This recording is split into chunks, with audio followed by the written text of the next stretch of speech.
Buenos días, maestro. Hola, buenos días. Buenos días, maestro. Buenos Me días, espero sin jóvenes. tarde porque es la una. Es verdad, ya son tardes. Buenas tardes. La 1 de la tarde. Quieto. Ujú.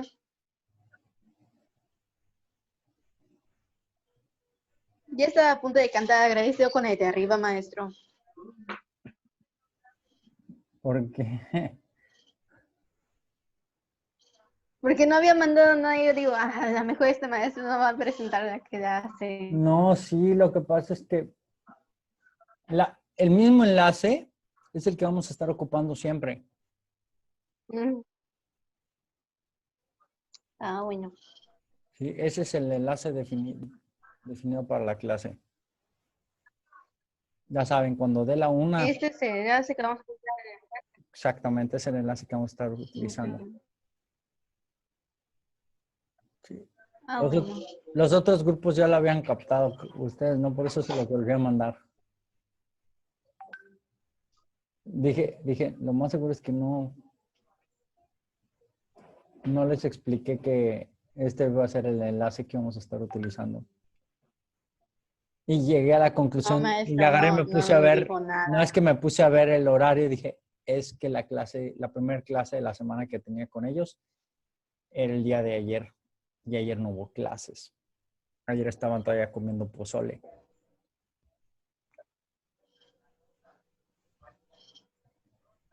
Y hablando de pozoles y festejos, ¿alguien vio el grito?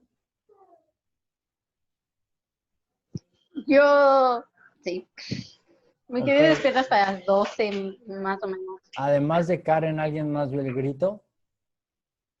Alejandra, no lo viste. Arlet, Yo, no. profe. César.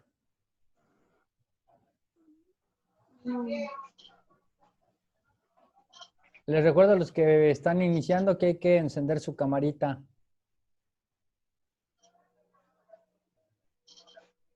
Hay que encender su camarita para que puedan salir en las fotos, si no, no salen.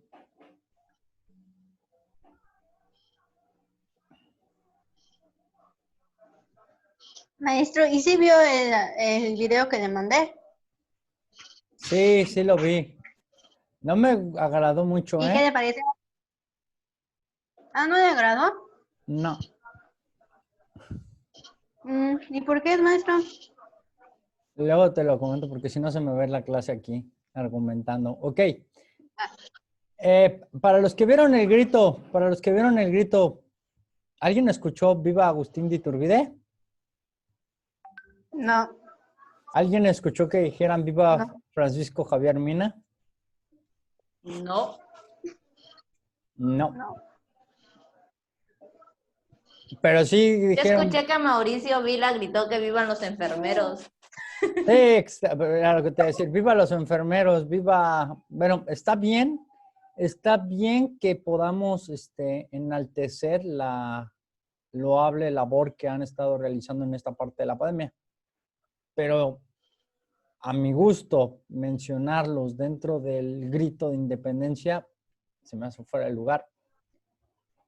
En el caso de los que escucharon el grito de Andrés Manuel, ¿sí? Él menciona, él hace, dentro de los vivas, él menciona a los héroes anónimos. Esto está bien, porque hay muchos, como les decía, la independencia no se gesta nada más en estos hombres que nosotros mencionamos. La independencia hay muchos héroes que la historia no menciona y son los héroes anónimos porque muchos murieron y ni siquiera sabemos cómo se llamaron. Pero tenemos los líderes que son los más representativos. ¿Okay? Pero Mina fue importante y no se le menciona. Iturbide fue importante y no se le menciona. Y ahorita vamos a ver por qué Iturbide no se le menciona. ¿Sí? Porque Iturbide, aunque nosotros, como vimos en la tarea que les asigné, como lo que hemos estado viendo Venía las de parte del classes, gobierno español, ¿no? él era criollo, hija. Él era criollo. Pero en un principio, cuando empieza a ver cómo se empieza a desarrollar la lucha armada, no le no le parece bien cómo se está gestando el movimiento y apoya al ejército realista. Pero en la etapa final, él, al final de cuentas, él sí estaba de acuerdo con que se diera la etapa de la libertad. Y cuando ya llega el final, cuando buscan la independencia, él le dice a Guerrero y a Nicolás Bravo, junto con Guadalupe Victoria, le dice, ¿saben qué, señores? Ya estuvo bueno de guerras. Vamos a parar aquí. Todos queremos lo mismo, que es la parte de la independencia. Y entonces es cuando, después de que Iturbide presenta el plan de Ayutla, perdón, él dice, vamos a reunirnos, ya hay que acabar con esto. Y entonces es cuando se conforma el famoso ejército trigarante, el ejército de las tres garantías, que era la libertad, la independencia y la unión de las castas. Se da la victoria y el pueblo pide, sobre todo porque se termina la lucha y porque se da la consumación de la independencia, el pueblo pide, junto con el Congreso, le piden a Iturbide que como Fernando VII no aceptó la corona de España y como ningún Borbón aceptó la corona, que él sea el emperador. Él en un principio no quiere. Dice, no, pues yo no quiero ser emperador. Pero al final de cuentas lo presionan y termina por decir, bueno, pues ya que, denme la corona. Y una vez que llega, dice, bueno, voy a tomar la corona, pero no la voy a tomar solo. Y entonces, ¿qué pasa? Pues el Congreso dice, bueno, vamos a hacer esto, vamos a crear un gobierno en el cual pues tú seas la figura representativa, la figura del Ejecutivo, pero nosotros nos vamos a conformar lo que es la estructura de las leyes. Nosotros vamos a hacer que las leyes se sigan al pie, que esto es la labor del Congreso. Y entonces dicen, vamos a hacerlo así. Y entonces, Iturbide y el Congreso inician lo que es el Imperio Mexicano. Pero ¿qué pasa? Que los insurgentes, los principales iniciadores de la lucha, quedan fuera de la repartición del pastel. Y entonces muchos dicen, caray, ¿y el movimiento que estábamos promoviendo, en qué va a quedar todo esto? Y entonces Guerrero, Nicolás Bravo y Guadalupe Victoria se quedan con las manos vacías. ¿Qué empieza a haber? Pues se empieza a ver descontento. Se empieza a ver fricciones. Y junto con ellos aparece un personaje que es el gobernador de Veracruz, quien es Antonio López de Santana. Se juntan y empiezan a crear rebeliones en contra de Iturbide. La gotita que derrama el vaso, que Iturbide se pelea con los del Congreso porque agarra y dice, bueno, ustedes quieren tomar posesión de cosas que no les corresponde y lo que tienen que hacer, que es promulgar leyes, no las están haciendo. Y entonces los del Congreso, cuando ven que les está tirando la pelotita Iturbide, dicen, bueno, pues como tú ahora sí que nos estás sacando los trapitos al sol de que no estamos haciendo nada, pues te vamos a acusar de que tú eres un dictador. Y entonces se fracciona el Congreso con Iturbide y dentro del mismo Congreso empieza a haber conjuras, es decir, empieza a haber conspiraciones contra Iturbide. Iturbide se da cuenta y ¿qué hace? Bueno, pues andan conspirando a mis espaldas, vamos a destruir al Congreso. Y él rompe con el Congreso y crean una Junta Suprema, en la cual se encontraban los hombres de su confianza. Y de esos que estaban en el Congreso, a 60 los termina por encarcelar y los termina por sacar del Congreso.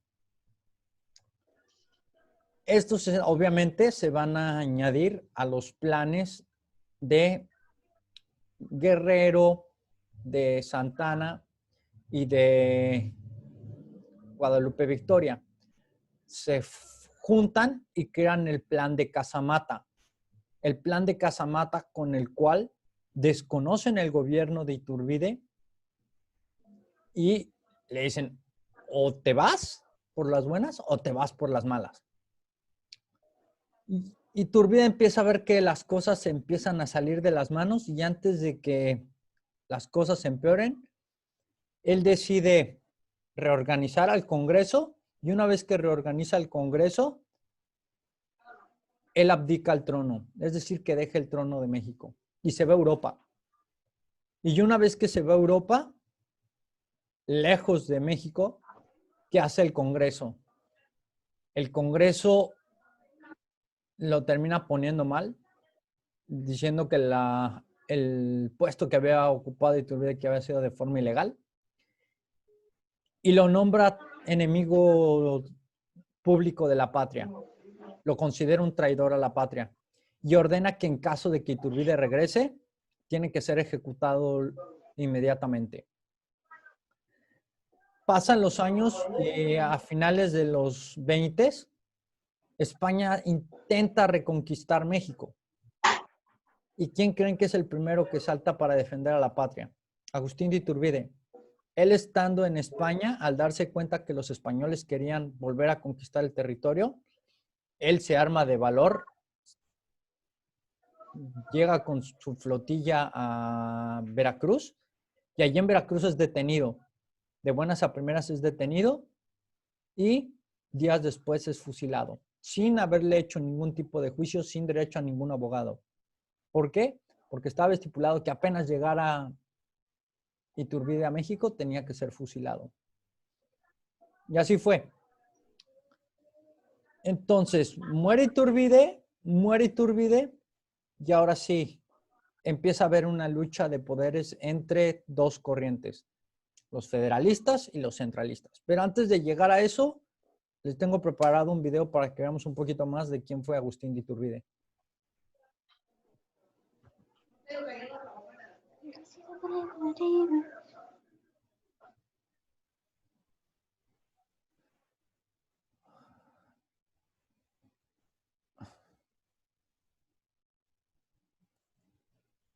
Ay, no, es que está un poco lento.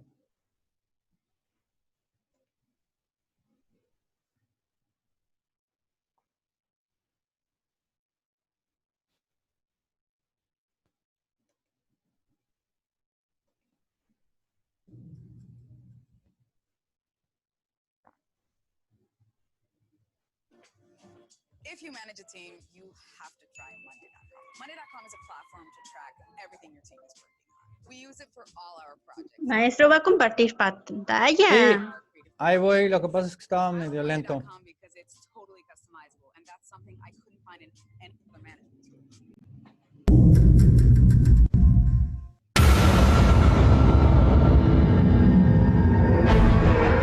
Agustín de Iturbide nació en Valladolid en 1783, de padre español y madre criolla, en el seno de una familia acomodada. A los 15 años abandonó el seminario y se dedicó a administrar la hacienda paterna. Un par de años después, definida su vocación militar, ingresó al Regimiento Provincial de Valladolid. En 1805 contrajo matrimonio con Ana María Huarte. Con la significativa dote recibida, adquirió la hacienda de Apeo. En 1807, en medio de la agitación por la Guerra de España, aliada de Napoleón contra Inglaterra, se le destina a Jalapa como parte de la defensa contra un posible ataque. En 1810 se rebeló el cura Hidalgo y pronto lo sigue una enorme multitud que asoló el centro del virreinato. Entre las propiedades saqueadas por los insurgentes estaba la hacienda de Quirio, que perteneció al padre de Iturbide. De aquel desenfreno de los primeros rebeldes nació la aversión de los criollos, como Iturbide, hacia el movimiento, pese a que compartían con ellos el deseo de independencia o autonomía para la Nueva España. Hidalgo y los que lo sucedieron, siguiendo su ejemplo, desolaron al país, destruyeron las fortunas, radicaron el odio entre europeos y americanos, sacrificaron millares de víctimas. Lejos de conseguir la independencia, aumentaron los obstáculos que a ella se oponían. Iturbide comenzó su vertiginoso ascenso en el ejército realista. Durante 6 años no perdió una sola batalla, aún en situaciones comprometidas y con desventaja numérica. En diciembre de 1813, en las afueras de Valladolid, el ya coronel Iturbide participó en la victoria de los realistas sobre José María Morelos, en un encuentro que señala el inicio del declive del cura de Carácuaro. En 1816, Iturbide fue acusado de malversación de fondos y abuso de autoridad, y destituido. Aunque fue absuelto, decidió no volver al ejército realista. Pero desde entonces ideó la posibilidad de lograr la independencia, aunque juzgaba necesario exterminar antes a los insurgentes. En octubre de 1820, el virrey Apodaca lo envió de regreso al campo de batalla para pelear contra Vicente Guerrero, uno de los últimos insurgentes. Para entonces, Iturbide llevaba la encomienda secreta de un grupo de conspiradores para lograr la independencia. Al tiempo que sus tropas se enfrentan, Iturbide y Guerrero entablaron correspondencia. El realista le pidió que dejara las armas, el insurgente que respondiera al llamado de su patria. Finalmente se reunieron en Acatempa y sellaron un pacto por la independencia de México que no sería ya el de los conspiradores de la Profesa, sino el que Iturbide concibió. El 24 de febrero de 1821, Iturbide y Guerrero firmaron el Plan de Iguala, en el que establecieron las 3 garantías que sustentaron su pacto: el respeto a la religión católica, la independencia y la unión de europeos y americanos sin distinción de castas. Con sus tropas unidas se formó el Ejército Trigarante. La campaña del Ejército Trigarante fue prácticamente un paseo triunfal al que se fueron sumando las autoridades civiles y militares. Los españoles apenas conservaron la capital y otras ciudades. Un nuevo virrey, Juan de O'Donojú, llegó al puerto de Veracruz y accedió a dialogar con Iturbide. Reunidos en la villa de Córdoba, pactaron un tratado en el que el virrey reconoció la independencia del Imperio Mexicano, con la salvedad de que el trono sería ofrecido a Fernando VII o a un infante de España. El 27 de septiembre de 1821, el ejército trigarante entró en triunfo a la Ciudad de México, comandado por Iturbide y Guerrero. Concluían 3 siglos de dominio español. El rey If you manage a team, you have to try Monday.com. Monday.com is a platform to track everything your team is working on. We use it. El rey de España desconoció los tratados de Córdoba y se negó a enviar a un Borbón para que reinara en México. Se empezó a hablar de Iturbide, el general victorioso, como una posibilidad para ocupar el trono. El 18 de mayo de 1822, una multitud reunida frente a su residencia pidió que Iturbide se convirtiera en emperador. Con la presión del pueblo y los militares, el Congreso votó a favor. Iturbide es coronado en la catedral. La ceremonia intentó ser fastuosa, pero todos percibieron lo improvisada y artificial que resultó. Poco después de la coronación comenzaron las desavenencias entre Iturbide y el Congreso. Mientras Iturbide cuestionaba la invasión de potestades del legislativo y que no emprendiera su labor de crear una constitución, el Congreso lo acusaba de tiranía. Todo ello en medio del caos financiero del gobierno. Ante el descubrimiento de una conspiración en el Congreso, Iturbide ordenó apresar a 66 personas, clérigos, militares, políticos. El 31 de octubre de 1822, Iturbide ordenó finalmente la disolución del Congreso y creó una Junta Nacional Instituyente. El 2 de diciembre del mismo año, el gobernador militar de Veracruz, Antonio López de Santa Anna, inició una revuelta contra el emperador. Pronto, los antiguos insurgentes Guadalupe Victoria, Vicente Guerrero y Nicolás Bravo se sublevaron también. La situación de Iturbide se agravó cuando en febrero de 1823 los principales rebeldes firman el Plan de Casamata, al que se unieron también 3 de los generales con los que los combatía: Echavarri, Cortázar y Lobato. En unos días, muchas autoridades provinciales se adhirieron al plan. Finalmente, Iturbide restableció el Congreso y el 19 de marzo de 1823 abdicó al trono, partiendo enseguida hacia Europa. El Congreso tomó venganza de Iturbide. Lo humilló, considerando su elección nula, y más tarde lo declaró traidor y enemigo de México, y condenándolo a muerte en caso de retornar a México. Al mismo tiempo que se intentaban borrar los hechos y fechas festivas relacionadas con Iturbide, se recuperó la memoria de los iniciadores de la Guerra de Independencia y sus restos fueron reunidos y enterrados en la catedral. En Europa, España intentó con sus países aliados urdir un plan de reconquista.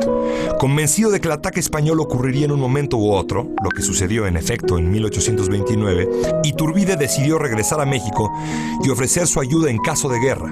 Ignoraba que el Congreso había decretado su ejecución en caso de que él pisara el país. Enemigo público del Estado. Apenas pisó territorio mexicano, Iturbide fue aprehendido y enviado a Padilla, donde sesionaba el Congreso local. Sin juicio, abogado, juez o declaración, cumpliendo el decreto federal, el Congreso ordenó fusilarlo. El cuerpo de Iturbide fue sepultado en la vieja y destechada iglesia de Padilla. En 1838 sus restos fueron trasladados a la Catedral Metropolitana. Ahí siguen, apartados del sitio en que están los huesos de Hidalgo y Morelos, en la columna de la Independencia. Iturbide cometió sin duda muchos errores durante su reinado y sus acciones, como las de cualquier gobierno, no fueron todas justas. Pero la responsabilidad que le atribuyeron sus enemigos, la sed de poder absoluto, no corresponde del todo a la verdad histórica. Iturbide, antes que como un emperador absoluto, se comportó como un dubitativo monarca republicano, renuente a ejercer el poder y dispuesto a compartirlo con un Congreso hostil hasta que la situación se volvió insostenible. En el patíbulo de Padilla, Iturbide no obtuvo el perdón de sus contemporáneos. En sus últimas palabras, el emperador caído imploró inútilmente que su nombre no fuera manchado con el baldón de traidor que le ha acompañado por casi 2 siglos. Sería justo volver a su vida con una mirada de respeto y de comprensión. Lo merece.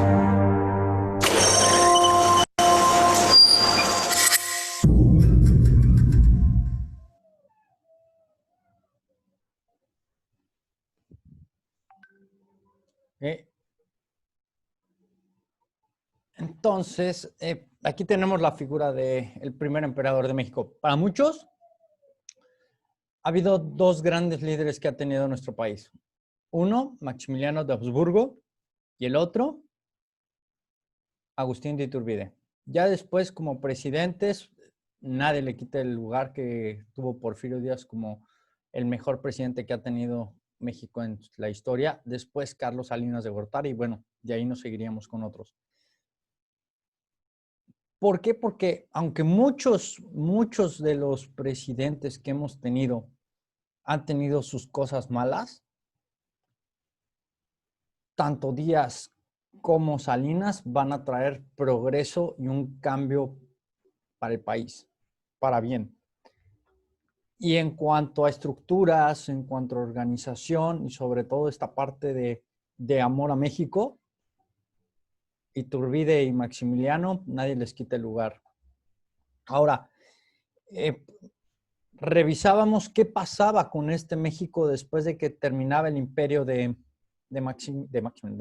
Agustín de Iturbide, que empieza a haber esta pugna entre 2 corrientes, centralistas y federalistas. ¿Y esto qué significa? Pues la forma en que se iba a llevar tanto la administración del territorio como la organización política. ¿En qué radica el ser centralista o federalista? ¿Alguien tiene una idea?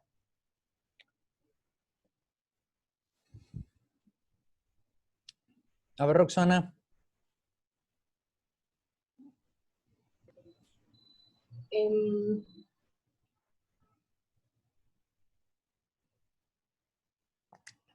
Centralista o federalista.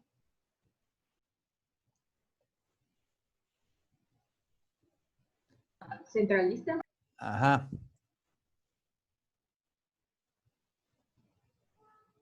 A ver, alguien, no importa, ¿qué piensa? ¿Qué se les viene a su cabeza cuando dicen centralista o federalista?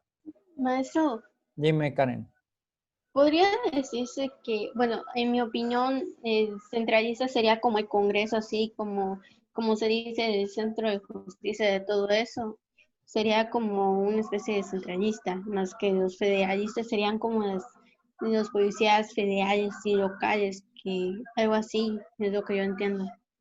Ok, por ahí viene la Profe. parte de la federación. Ok, pero, a ver, Larisa, dime. De lo que yo recuerdo, creo que no sé cuándo lo vimos, bueno, desde primero creo. Era Desde primaria lo No, tuvieron que haber visto esto. desde Dime. primero, no, en prepa, creo. Ajá.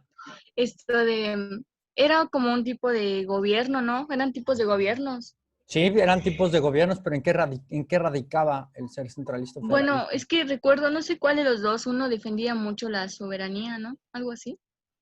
No, es que no recuerdo. Sí, vamos, el centralista, la misma palabra te lo dice, el centro. Tengo uno, maestro. Dime, Eduardo, a ver, échalo.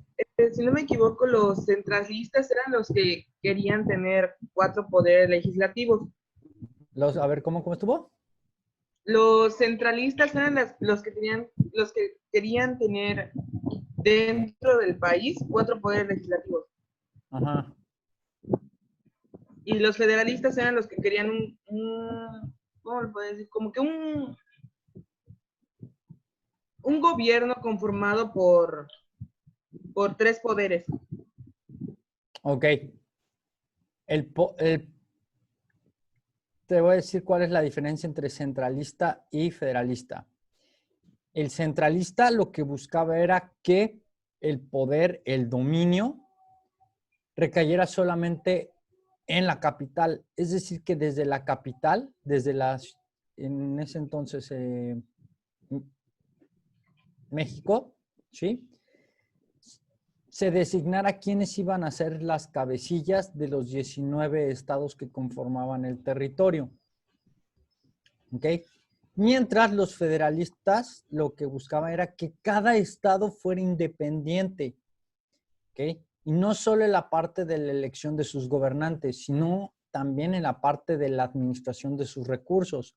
Los centralistas lo que decían era, todo desde la capital, desde aquí vamos a organizarlo, desde aquí vamos a distribuir los recursos para quién le toca a cada quien y sobre todo nosotros vamos a decir quién va a ser el representante de cada entidad. ¿Okay? Y los federales decían, no, cada estado debe de tener su propio representante que sea elegido por el pueblo. Que en este caso el pueblo sea el que lo represente. Y obviamente,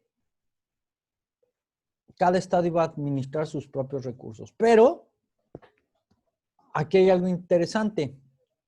Los centralistas querían que sí existiera una constitución, pero una constitución para todos. Y los federalistas lo que decían es que, ok, sí debe haber una constitución para todos, pero aparte cada estado debe tener su propia constitución. Es decir, que cada estado debe tener sus propias leyes. Por ejemplo, hoy en día somos un tipo de gobierno federalista donde cada estado tiene su propia constitución.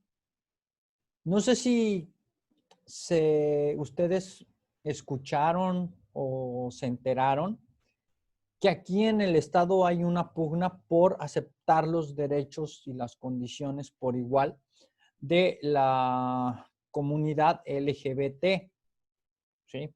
Que están pidiendo que ellos tengan derecho a poder casarse, que puedan tener derechos a adoptar sin ningún problema. Ahorita en el Congreso se están dando estas disputas entre si se acepta o no se acepta. ¿Okay?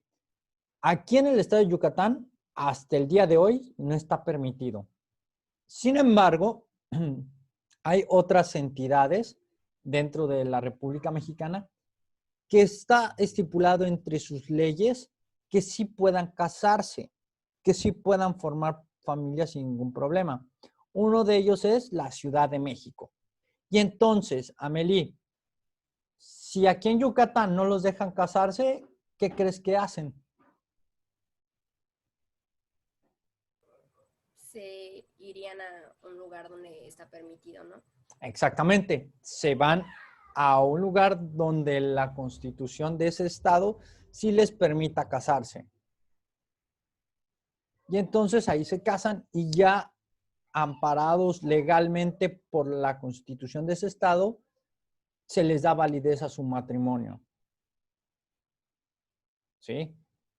Pero, por ejemplo, la Carta Magna, si la Carta Magna dijera que en todo el territorio, la Carta Magna es la Constitución Política de los Estados Unidos Mexicanos, ¿sí?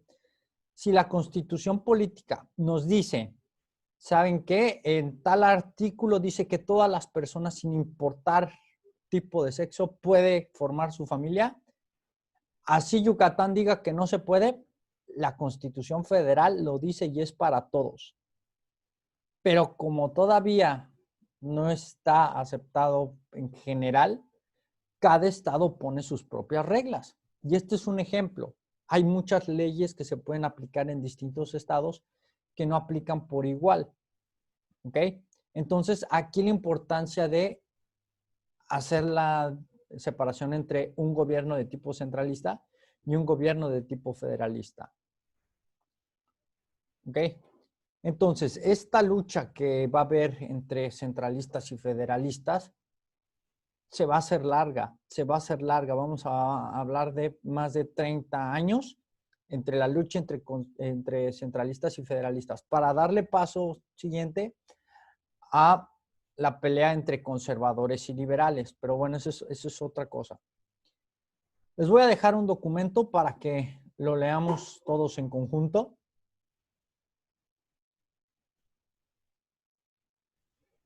América, empieza por favor.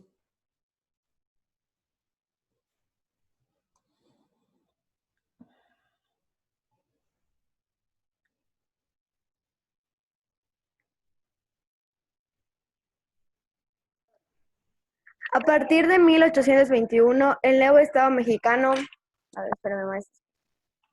pasó por diversos tropiezos antes de contar con un gobierno estable que tuviese un proyecto definido. Por un lado, había quienes deseaban seguir viviendo bajo el régimen de una monarquía parecida a la española, pero con autoridades mexicanas. Otros se declaraban en favor de una república que se inspirara en los ideales de la Ilustración, de la Revolución Francesa y del liberalismo. Sin embargo, la mayor parte de la población vivía ajena a esas posiciones políticas. Gracias, hasta ahí. Es que no puedo moverme. Mayra Domínguez.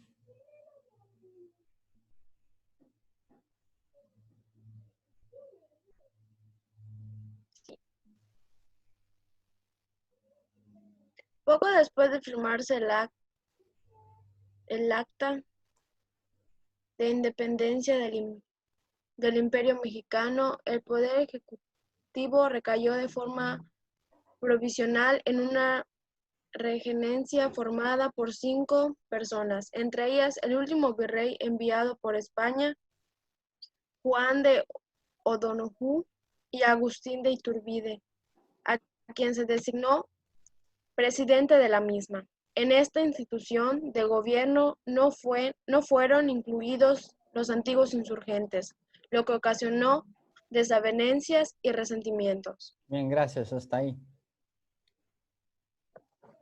Ok. Jonathan Grajales. Sí, maestro. Continúa, por favor. No me deja activar la cámara, no sé por qué, pero... No, pero no importa que no actives la cámara. Sí. Vamos, dilo. En 1822, Iturbide convocó a un congreso para elaborar la constitución que regiría al país y estableció una monarquía constitucional, es decir, un sistema en el que un monarca gobierna con apego a una constitución. Pero poco después, con el apoyo de algunos militares, se coronó emperador de México. Su imperio abarcaba un enorme territorio que se extendía desde la Alta California hasta Costa Rica. Gracias. Roxana.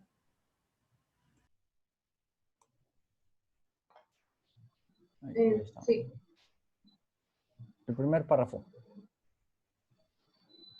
3 generales que habían participado en el movimiento insurgente asumieron en forma interina del poder. Pedro Celestino Negrete, Guadalupe Victoria y Nicolás Bravo. A fines de 1823, entró en funciones un nuevo Congreso Constituyente con el fin de elaborar la primera Constitución del México independiente. Sí, estamos hablando ya después de la caída de Agustín de Iturbide. ¿Ok? Por favor, continúe. César López.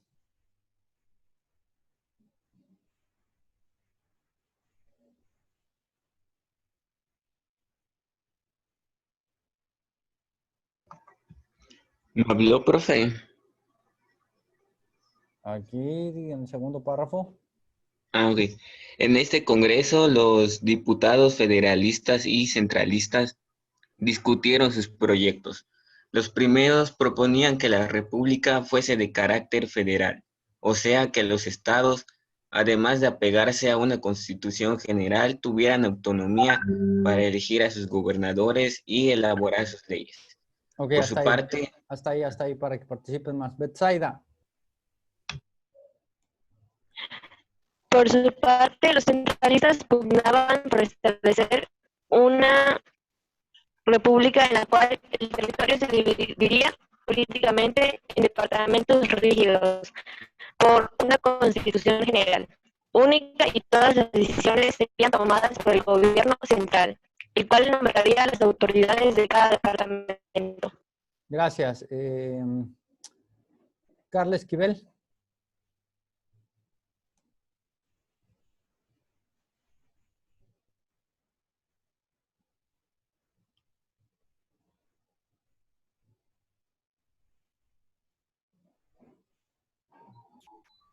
Carla.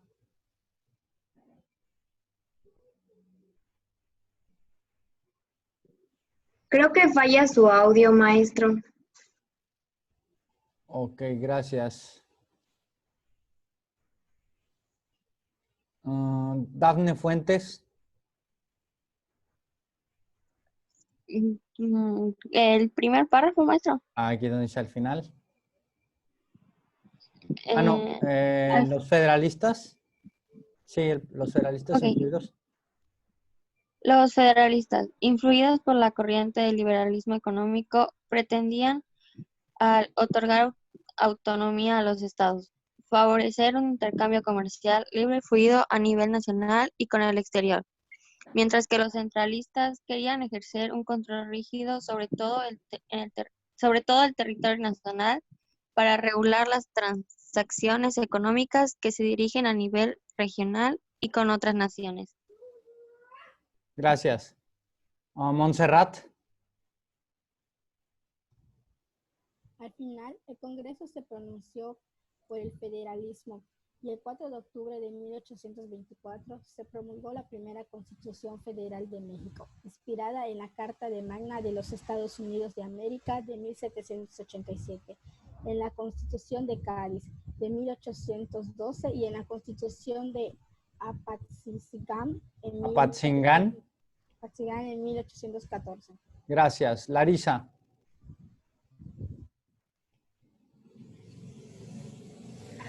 La Constitución de 1824 estableció la República Representativa, Popular y Federal, llamada Estados Unidos Mexicanos, dividida en 19 estados y 4 territorios. Un mes después se creó el Distrito Federal.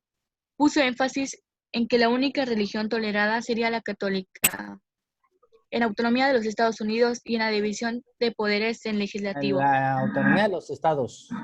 Ajá, sin estados. Perdón, integrado por una Cámara de Diputados y otra de Senadores, Ejecutivo y Judicial. Al promulgarse la Constitución de 1824, se convocó a elecciones presidenciales y ganó el federalista Guadalupe Victoria. Ok, gracias. Okay. En este último párrafo, chicos, ya se empieza a ver cómo va a ser el Estado mexicano, ¿sí? Recuerden que